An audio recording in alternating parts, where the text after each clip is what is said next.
Hey guys, Dave here again from JDH Reptiles. Kind of like a part 2, I guess. If you didn't watch the first video, okay, well then this will be your first time watching this video. So then look for the other video. It's got the dark morphs. This is going to be showing off our collection, showing you more morphs, but the light colored ones. So we kind of separate into 2 videos, make them a little bit shorter. So we'll see how this one works. I do have quite a few more light colored morph snakes than the dark ones, so this video might be a little bit longer. But anyways, let's jump right to it, and I'll show you off. We'll just start right here and show you off the snakes we got. So we're going to skip these 4 here in this first rack, the top 4. Those are our Kenyan sand boas. We'll show you those another day, but I will start on the bottom. This is going to be an albino pastel black pastel. So it's actually a 3-gene snake, and they call that an albino black pewter. So we'll go ahead and take a look at that real quick. This one here is quite feisty typically. I actually had this one jump out at me as I open up the tank. So there's the pattern on that one. I mean, definitely really neat pattern. Really cool snake. The head. I mean, look how mean she looks. She. So, beautiful, kind of a wacky pattern there. That yellow is really accented. I mean, it is an albino, of course, but that's the black pastel that makes that pattern. And that is something else, in my opinion. I think it's really beautiful. When we get a little bit further in, I'll show you our Candino. And remember what this one looks like compared to the Candino, because that's going to be a 2-gene albino candy. And I mean, they're totally different. So, there's the first one. Now it's time we get away without getting tagged. At least by her. Alright, so moving on. Next snake is going to be, well, it's going to be Apollo, who is our Candino. So why not? We'll jump from one to the other. He's a little bit bigger, not much bigger, but a little bit bigger. But see the difference? Brighter in the yellows and the pattern. Look at the purple. And he's got purple saddles, some purple dotting in between the saddles. And of course the albino, the yellow with the red eyes. And this guy is really neat. Almost like most of them, most snakes in general seems like start off with almost like a stripe going up the head, or from the head down the neck, and then it gets into the pattern. So big difference between this and the albino black pastel, or albino black pewter, or albino black pastel. So that is a Candino. I don't have any regular albinos at this time. I believe the project was going to go with, I was thinking about buying an albino leopard, and I've decided not to, at least at this time. So I think I'm going to grow those 2 up, and they'll be definitely a pairing. We'll see how that works out. Try to get that candy mixed in with the black pastel, that black pewter, and we'll see how that works out. Moving on, this one is Monte, who is our Coral Glow Yellow Belly. What is it? Coral Glow Yellow Belly Butter. That's right. Coral Glow Butter Yellow Belly.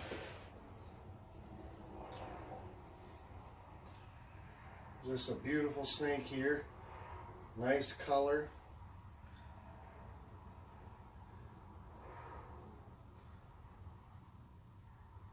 Nice little head pattern. So the Coral Glow gene is, it's a form of banana. My understanding, it's in the banana complex, but it is not 100% banana. Unlike bananas, like you don't see any freckling in the snake. Now we have a male banana, and he actually has a lot of freckling. So that's the 2 things I know is difference, or one thing I know is difference between coral glows and bananas. Or it could be the butter also that takes away the freckling. I'm not 100% sure, but I haven't seen many coral glows with any freckles. So there's this guy looking really good. We'll put him back.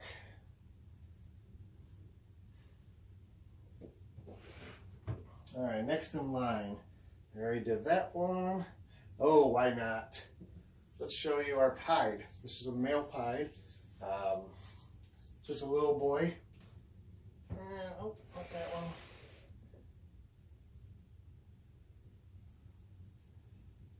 Could have did this on the dark one as well, but with all the white, and I know he's not a high pied, but I still like him, and I'm going to show him on this one. So this is a single gene pied, plain and simple. So it's a normal pied. That's why a lot of the pattern looks very normal. And then you got the pied. He's broken up a little bit. But again, he is definitely a low white pied. But I fell in love with his pattern, and because of that, that's why I picked him for our pied projects. So, again, pied being recessive, so to get pieds, you have to breed them to a het pied or a pied snake. If you breed a visual pied to another visual pied, you will get pieds.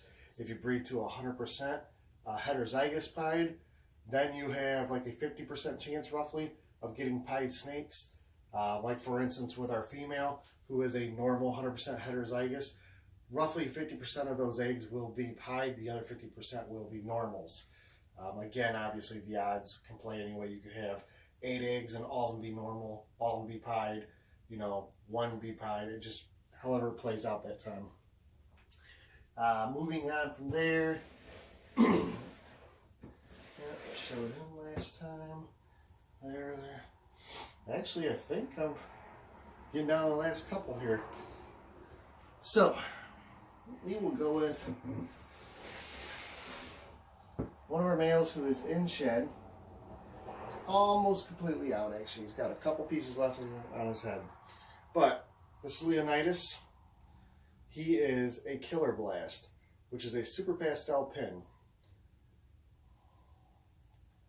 So he's obviously going to be breeding this year. I just got to get him prepped and ready to go. And he's just about there. He's eating well. I think he'll be ready to lock up with a female here anytime. Matter of fact, I have thought about putting him in with Hawk already, because obviously Hawk being 2,500 grams, she's ready to go. This guy's ready to go. They eat, no problem. So my idea was, I think we're just going to put them together here in the next month or so and see if we get any early locks. But he's a beautiful snake. If you know, like a Killer Blast is a pastel pin. This being a, or sorry, that would be a, not a Killer Blast. This is a Killer Blast. This is a super pastel pin. You get like a, just a blast in general. So if you have like a leopard, you know, blast, that's going to be just a pastel, single gene pastel and pin. This being the Killer gets you the super pastel form. So we're going to put him back and let him finish shedding. These guys are going to be eating today.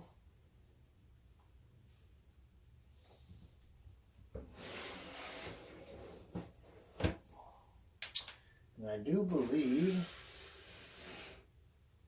yeah, I'll give you one more here. This is our Super Mojave.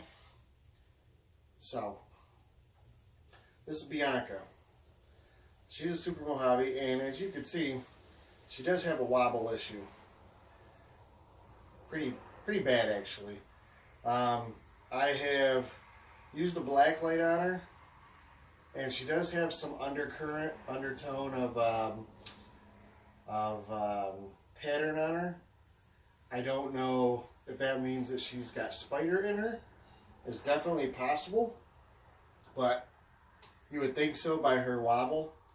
It is really bad with her, actually. She just can't seem to right herself at all. So I want you guys to see, there's a reason we don't do spiders. And I'm not going to knock anybody that does. And I'll be honest with you, there is a possibility in the future we will do spiders. And if we do, we're going to get them from Olympus Reptiles, I believe, because I think he makes some of the best looking spiders there are. She got cocoa fiber all over. But this is why. People are so uninformed, in my opinion. You know, I don't think, I will say with her, I don't believe the wobble does anything that ruins her life by any means. And I don't think, you know, whether it's a deformity or not, I mean, she just can't right herself if you pick her up. But if she's laying down, she's fine. Trust me, she eats perfectly. She just shed a couple days ago. She sheds perfectly. I never have a problem with this girl, ever. I mean, this is what us as breeders, we have to bring this out when we sell a spider to anybody. You need to make sure you tell them that, hey, this spider is going to wobble. And, you know, if you sell it small, it might not wobble much. But it will eventually. In my opinion, they all do, and they all get really bad eventually. Now, I could be wrong there. I haven't had a spider. I've seen a lot of them. And I don't know what causes them to wobble as far as why some are worse than others. But I will tell you that every one I see wobbles one way or another. So, there's more wood chips.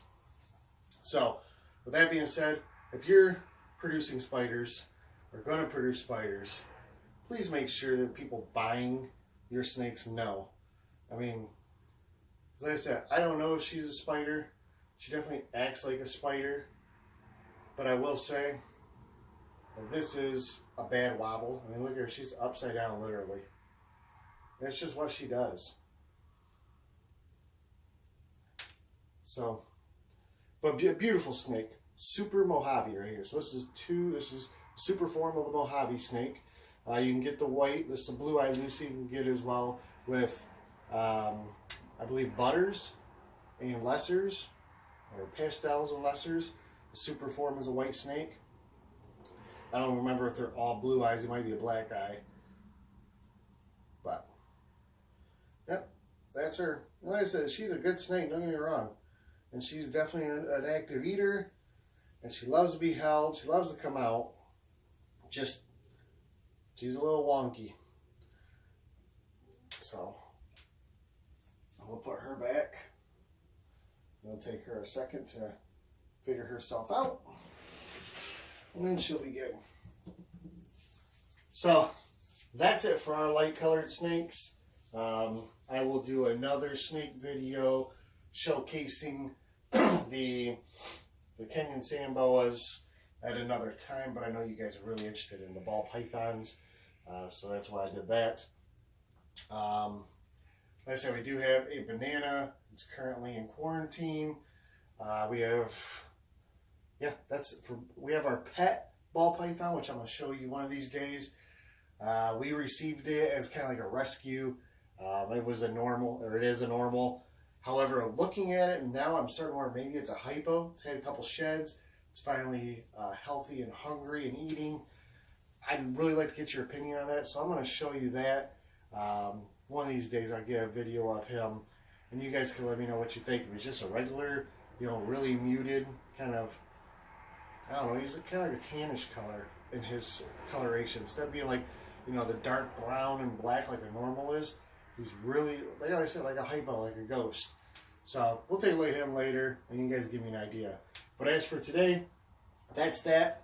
I appreciate you guys spending some time with me here in the snake room. Hopefully I answered some questions. If you do have any more questions, let me know. If there's something you want to see in an upcoming video, let me know. I'll try and answer all, or I will answer all your questions. On top of that, if there's something else you want to see a little more of, let me know, and I'll try and get more videos of that snake or a couple snakes for you guys. So thanks again for spending your morning with me. I'm going to get my day going. You guys have a great one, and we'll see each other again here soon.